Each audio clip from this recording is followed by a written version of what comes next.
That is 1:13 p.m. Eastern or 17:13 UTC for our friends joining around the world. If SpaceX is, for whatever reason, unable to move forward with this mission today, they do have a backup opportunity tomorrow with a launch set for 9:59 a.m. Pacific. Again, if they need to pivot away from today's launch attempt. Coming into this launch opportunity, though, we did get word from SpaceX through their social channels that things are moving forward well with launch preparations. They say weather conditions are 90% favorable for a liftoff today, as they shared a little time lapse, which we can go ahead and bring in here. Give you our sort of enclosed eyes on the rocket. This is again a time lapse shared by SpaceX as they were preparing for the launch today. They say that all systems on the Falcon 9 are looking good, and at this point, SpaceX is in the process of fueling that Falcon 9 you see there on your screen. Again, this is a time lapse that SpaceX captured and shared on its social channels earlier today in the lead up to fueling.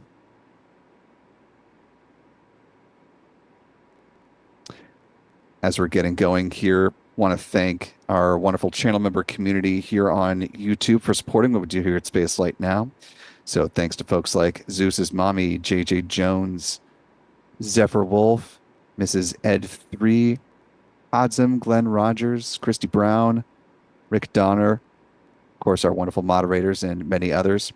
Channel membership comes with a number of perks, including discounts at our online shop, that is shop.spacelightnow.com. Access to member-only videos here on YouTube, and of course, the ability to watch all of our launch liftoff moments here in 4K.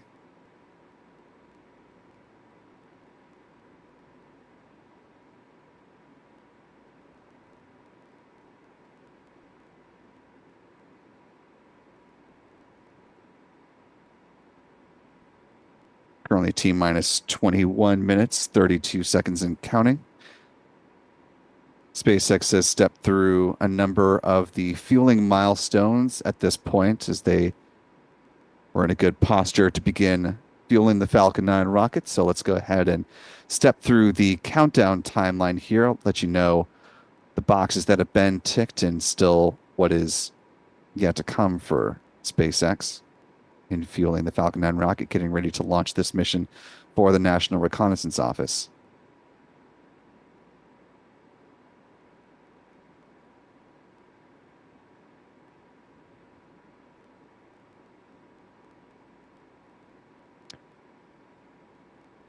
Fueling began with the SpaceX launch director giving the go-ahead for the start of prop load back at T-minus 38 minutes. With that green light given, fueling began at T-minus 35 minutes with the loading of RP-1, or rocket-grade kerosene, on board the Falcon 9's first and second stages, as well as liquid oxygen flowing on board the Falcon 9's first stage. T-minus 30 minutes, they start loading cryogenic helium onto the pressure vessels on the Falcon 9's first stage. The helium is used to pressurize the main propellant tanks during flight. Same is true on the second stage about 5 or so minutes later. At T-minus 23 minutes, loading of second stage RP-1 concludes. It's followed by the next milestone that we had just now passed in the last minute or so. The strung back chill down process begins. How do we eyes on the Falcon 9 in real time? We would have seen that start to manifest in the so-called big vent. They're chilling the feed lines prior to second stage liquid oxygen load, which is now coming up in a few minutes here. T-minus 16 minutes. That's when second stage LOX load begins. As the countdown progresses at T-minus 7 minutes, they begin the chill down of the 9 Merlin 1D engines. That process involves flowing a small amount of liquid oxygen through the plumbing and turbo pumps, protecting those engines from the risk of thermal shock and damage during the startup sequence. About 6 minutes before liftoff, the first stage kerosene tank is full. Then at T-minus 4.5 minutes, the strong back retract sequence begins. It starts with the clamp arms underneath the payload fairings opening up, and then here at Vandenberg, the transporter erector with a strong back reclines back about 13 degrees away from the Falcon 9 rocket. It stays in that position until liftoff, which point pulls back in a much more rapid fashion to clear the way for the vertical climb of the Falcon 9. 3 minutes before liftoff, the first stage LOX tank is full. Same is true on the second stage at about T-minus 2 minutes, at which point the Falcon 9 is fully loaded with 1 million pounds propellant. In the final 60 seconds, as we hear the call that the Falcon 9 is in startup, the control of the countdown is handed over from the ground sequencer to the Falcon 9's onboard flight computers. Their propellant tanks are brought up to flight pressure. 45 seconds out, the SpaceX launch director will give their go for launch. The engine ignition command is issued at T-minus 3 seconds. And of course, if all 9 Merlin engines are healthy and ignite, the command will be given for the hold down clamps to release the Falcon 9 for a T0 liftoff. Coming up, 10:13 a.m. Pacific, 1:13 p.m. Eastern, 17:13 UTC, or in just a hair less than 18 minutes from now.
Currently T-minus 16 minutes, 21 seconds and counting.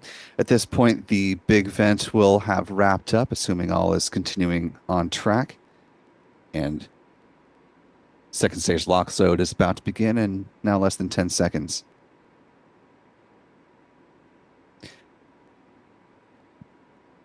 Taking a look at the live chat. I want to first off thank the now 2,800 of you who are currently with us. If you haven't already, you could do us a big favor by hitting the like button. That will allow some more folks to find their way into this live coverage, and that is certainly much appreciated.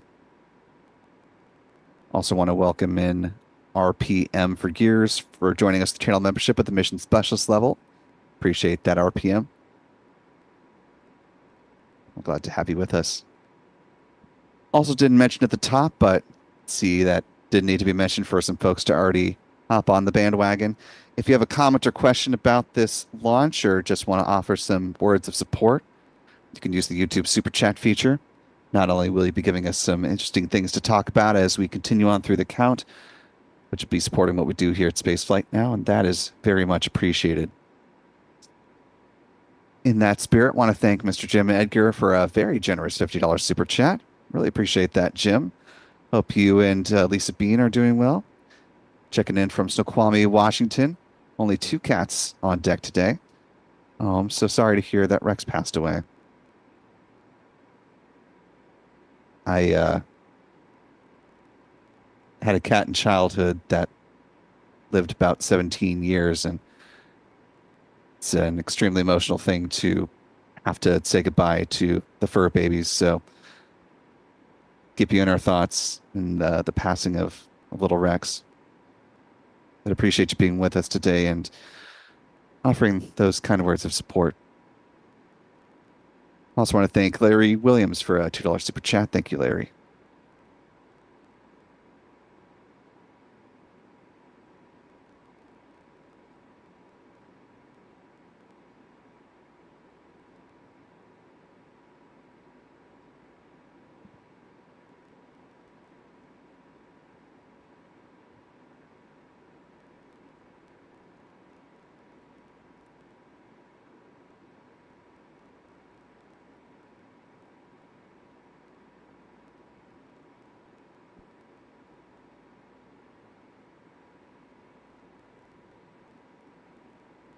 Now currently T-minus 13 minutes, 35 seconds and counting. Of course, a big question that we always get asked whenever there's a launch on deck is where the rocket is flying. So let's go ahead and answer that now. Talk a little trajectory, shall we?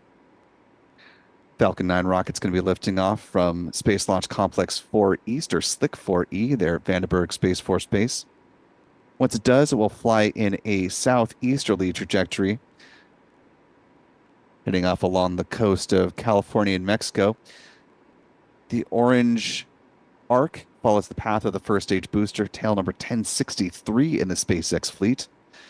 Set to land on the drone ship, Of Course I Still Love You, stationed there, patiently waiting in the Pacific Ocean. Assuming this mission is successful, this will be the 105th booster landing for that drone ship and the 281st booster landing on a drone ship, broadly speaking. SpaceX will also endeavor to recover the payload fairings used on this flight. They splash down to the waters of the Pacific Ocean, in this case, under the support of parachutes. SpaceX saves about $6 million per recovery effort. And while they have not, or they don't typically disclose information about the payload fairings in the run-up to a mission, SpaceX is working to get its payload fairings certified for up to 40 flights, same as their first stage boosters on the Falcon 9 rocket. There's a photo captured last year of the recovery effort, bringing those fairings on board one of the recovery vessels. I believe this one was a an East Coast mission.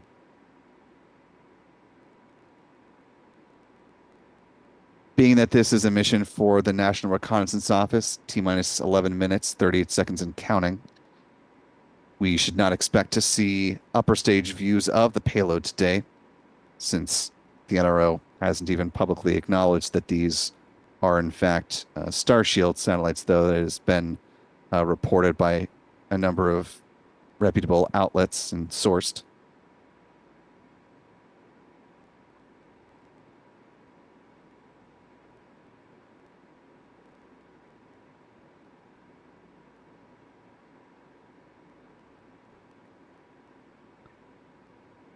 Earlier this month, as does happen occasionally, Dr. Chris Scalise, who is the director of the NRO, in fact, the first Senate-confirmed director of the NRO, gave a talk at the CSIS about the proliferated architecture and working with some of the policymakers and some of the timeline plans, broadly speaking, for their proliferated architecture.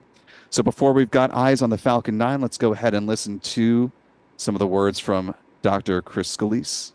How do we integrate all of these different systems in a way that will allow all of that data to come down in a format that is usable to be put together so that we can deliver the product that's needed. And we are in the process of continuing to work through that. Again, we're making a lot of progress there. We're going through it. We put prototypes of the various satellites up there. That's allowed us to see what they can do.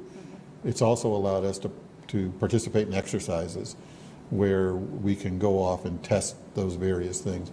We're also doing tabletop exercises and gaming to allow us to go off and test things at the edges and say, what if this, and then, you know, okay, now we need to adjust, you know, X, Y, or Z. That's helping us to identify, are there policy areas or gaps that we need to go off and address. From the building of the satellites, there's really no gaps there. From bringing the data down, there's really no gaps other than you have to make sure that you get it. But putting all the data together and making that a viable product at the end, that's where we're going off and doing it.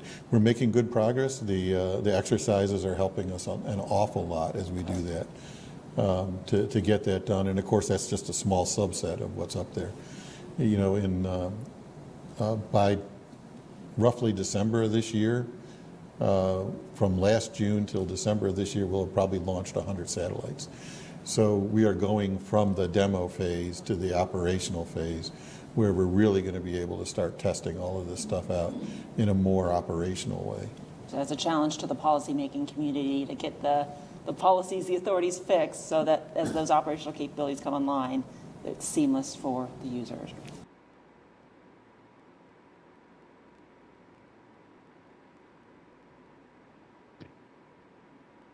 And some good words from Dr. Scalise there, speaking before the Center for Strategic International Studies. If you'd like to see the rest of that talk, we do have that video hyperlinked in full. That's on our website right now at spacelightnow.com. Just go ahead and click on this story, and you can go ahead and watch that full conversation.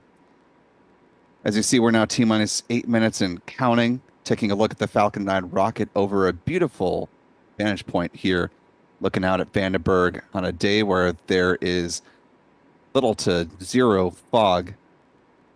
It looks like basically not a cloud in the sky, or they're quite far offshore. So it should be a pretty beautiful launch for folks there in the area. As expected, just listening to the SpaceX commentator, they will not be showing views of the satellites on board this mission.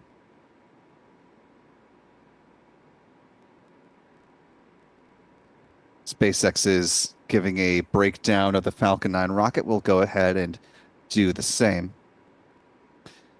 Starting at the top, we'll work our way to the bottom. The payload fairings contain the satellites. They're 13.1 meters or 43 feet tall and 5.2 meters or 17.1 feet in diameter. Two fairing halves, again, will be recovered a little further downrange from where the booster lands on the drone ship. Beneath the fairings is the second stage, upper stage of the Falcon 9 rocket, powered by a single modified Merlin engine called a Merlin vacuum engine, or an MVAC engine. The nozzle is optimized for the Burnson vacuum of space, hence the name. Produces more than 220,500 pounds of thrust. Expected to fire twice on today's flight before deploying the satellites. There will then be a deorbit burn to drive it back into the atmosphere, where it will burn up.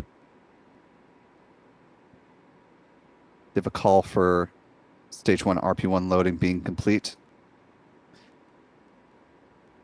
Moving on down the inner stage, the composite structure consisting of an aluminum honeycomb core surrounded by carbon fiber.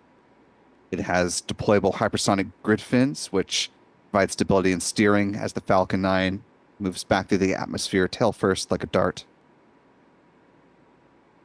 Beneath the inner stage, of course, is the Falcon 9's first stage. This particular booster flying for its 21st time so far. As, of course, 9 Merlin 1D engines at its base, which produce 1.7 million pounds of thrust. Around the engine compartment are black carbon fiber landing legs that will be used to land the first stage on the drone ship. Today they're using, of course, I Still Love You.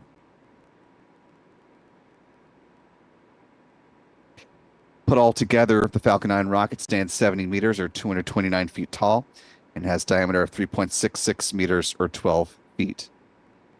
Now T-minus 5 minutes, 9 seconds and counting. You're getting live views now from the drone ship, of course, I Still Love You, stationed out in the Pacific Ocean. Excuse me.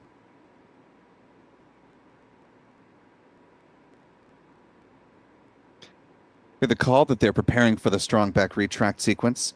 It starts with the clamp arms underneath the payload fairings opening up, and then the transport erector with a strong back will recline about 13 degrees away from the Falcon 9 rocket.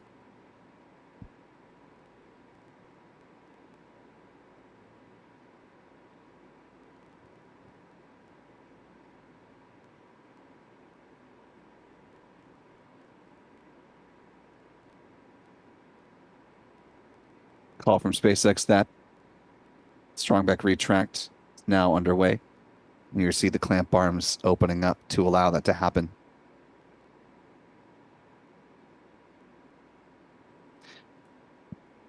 As this process continues, I want to thank the nearly 8,000 of you who are watching with us live.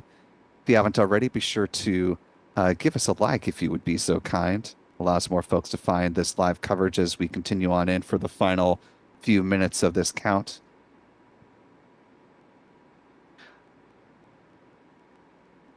Also want to quickly thank a few more folks for their support today. Thanks to Patty Chichil for a $5 super chat, one of our wonderful channel members, saying RIP fur babies.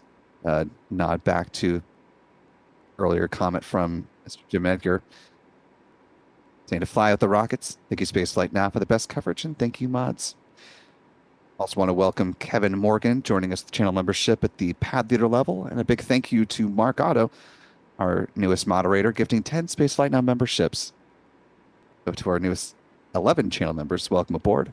I'm glad to have you with us. We're now T-minus 3 minutes, 7 seconds and counting. Should be hearing the call in just a moment for first stage LOX load being complete. Complete. And with that call, we're just listening in for the completion of stage 2 LOX load. That should happen in about 45 seconds at T-minus 2 minutes.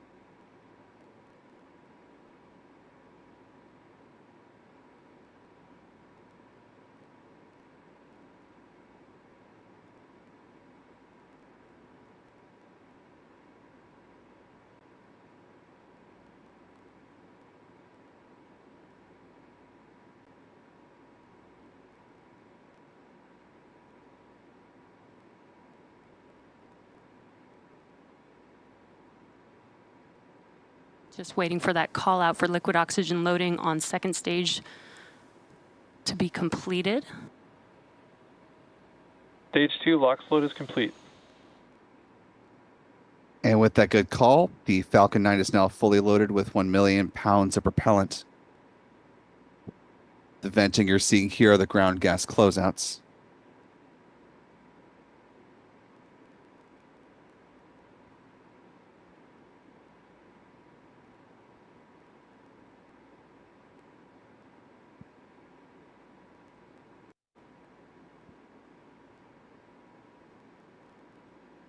What's happening is they're just purging the remaining liquid oxygen from the feed lines,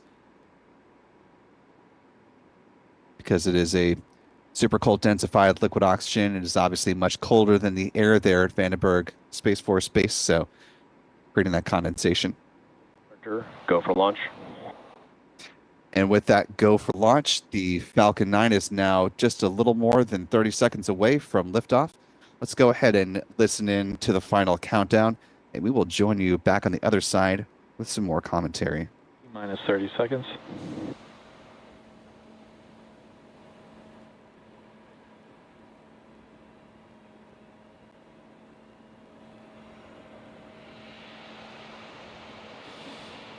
T-minus 15. T-minus 10, 9, 8, 7, 6, 5, 4, 3, 2, 1. Ignition and launch. Go Falcon, go SpaceX.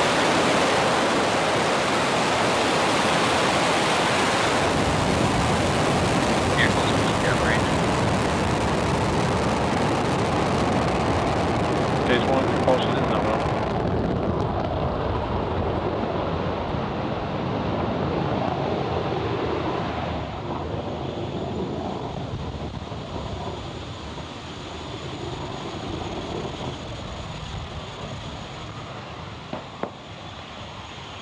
T plus 35 seconds into launch, and Falcon 9 has successfully lifted off from Space Launch Complex 4E at Vandenberg Space Force Base in California. Nominal power and telemetry. Good calls on ascent. Coming up next, the vehicle will be passing through max Q in a few seconds here. This is the point of... Vehicle is supersonic. This is the point where the vehicle experiences the greatest amount of aerodynamic pressure.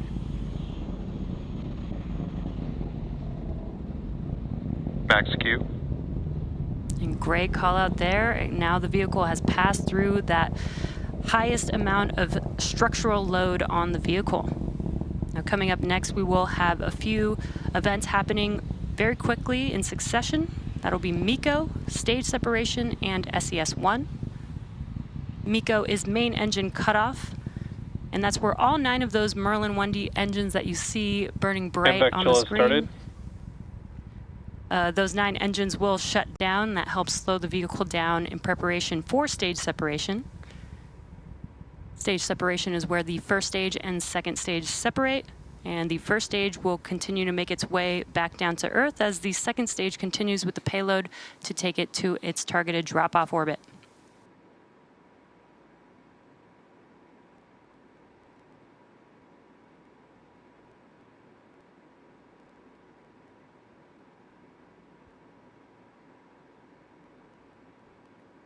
And it's been a good flight of the Falcon 9 rocket so far, a little more than 2 minutes into this mission.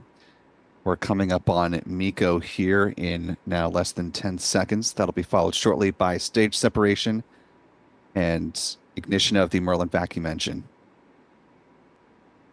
Main engine cut off. Stage separation confirmed.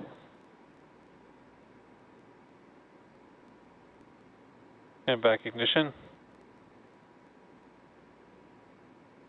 All good call-outs from SpaceX and some good views from the onboard cameras. And again, because the National Reconnaissance Office has asked for no further views of the upper stage to be shared, this is the last view from the ground that we'll likely see of the upper stage. Just that quick glimpse there. First stage now preparing to kick on its engines for a entry burn, which is coming up at about T plus 6 minutes and 14 seconds into flight.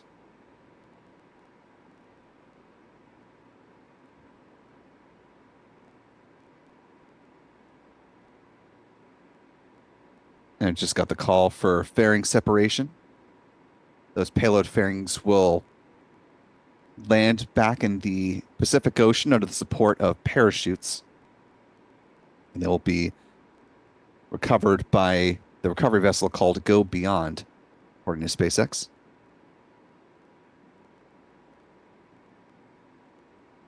According to SpaceX, the fairing halves flying today are marking their 16th and 7th time in space, respectively.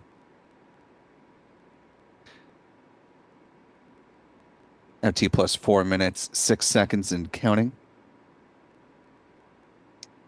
Those occasional puffs you're seeing in between the hypersonic grid fins are the cold gas thrusters. Those help to adjust the attitude of the vehicle or its positioning as it begins to orient itself correctly prior to the start of that entry burn. As you're watching the speedometer in the lower left-hand corner of the screen, that first stage telemetry data, you'll see that speedometer number plummet as the entry burn begins. The Falcon 9 using 3 of the 9 Merlin 1D engines to slam on the brakes to prepare it for its landing burn, using the central engine for a touchdown on the drone ship, Of Course I Still Love You.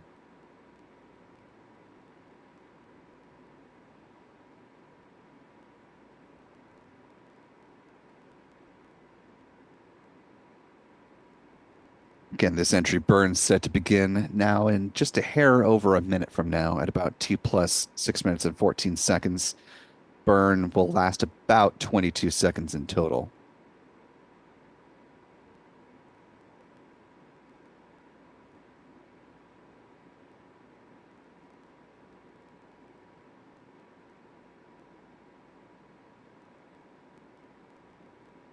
Looking up through the inner stage.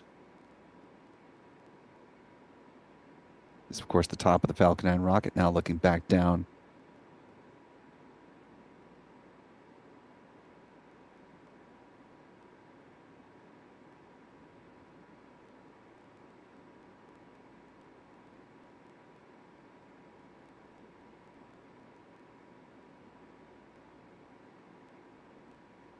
Coming up on the entry burn now, less than 15 seconds.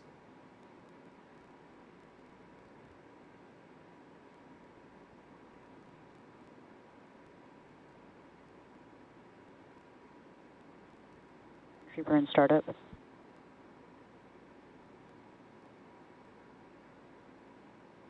Good call for the start of the entry burn. You see those engines now springing back to life.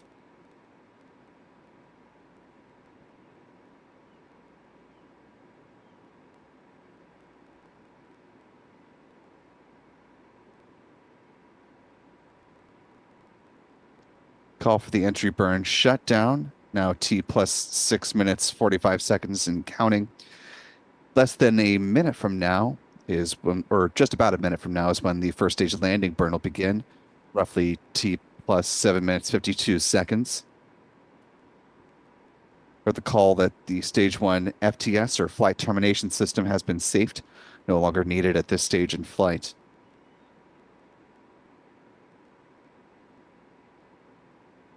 First stage landing on the drone ship expected at about T plus 8 minutes and 14 seconds today.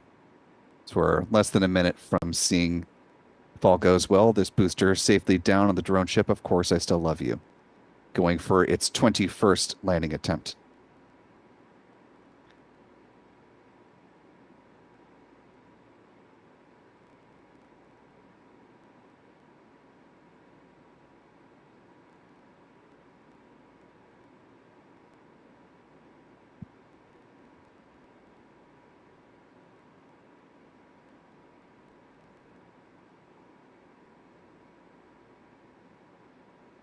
As the booster begins to pass through the cloud layer here, see the landing burn now beginning. We should see some views from the drone ship momentarily.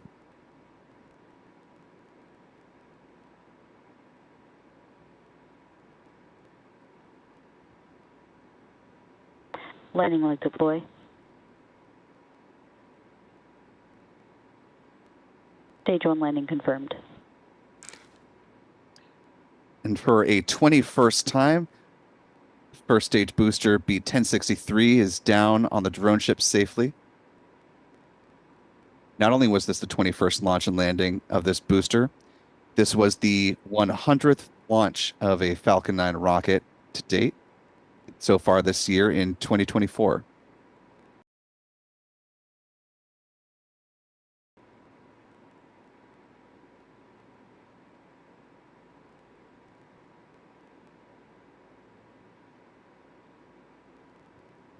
Beautiful view of the drone ship here with the Falcon 9 first stage booster safely on board, safely within the target area.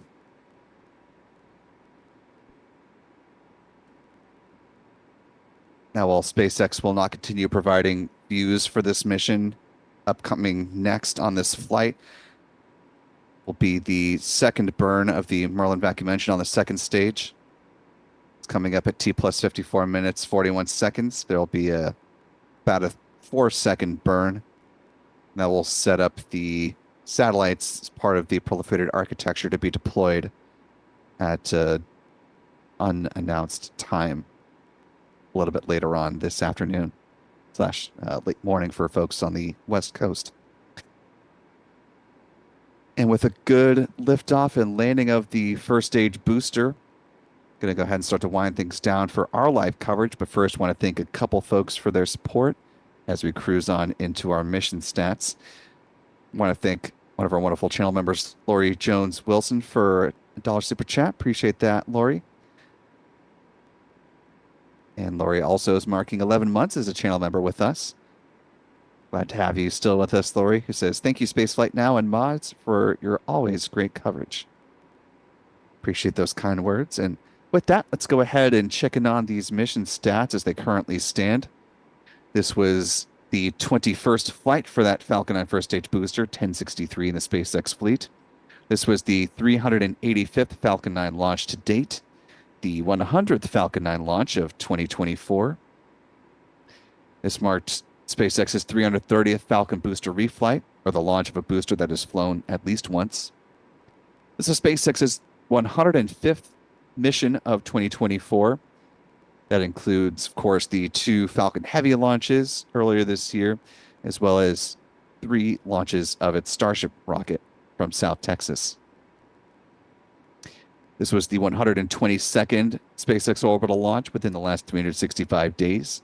the 95th orbital launch from Space Launch Complex 4 East, and the 163rd overall orbital launch from that pad.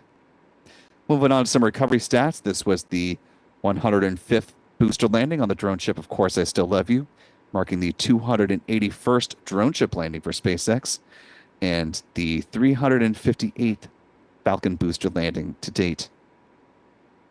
For those on social media, you may have seen a post from Dave Limp, who's Blue Origin CEO, or from the Blue Origin main channel, shared a photo of the 7 BE-4 engines now finally integrated onto their New Glenn rocket, which I bring that up in this context since they are going to be attempting to land the first stage of New Glenn on their recovery vessel named Jacqueline, named after Blue Origin founder Jeff Bezos' mother, Jacqueline.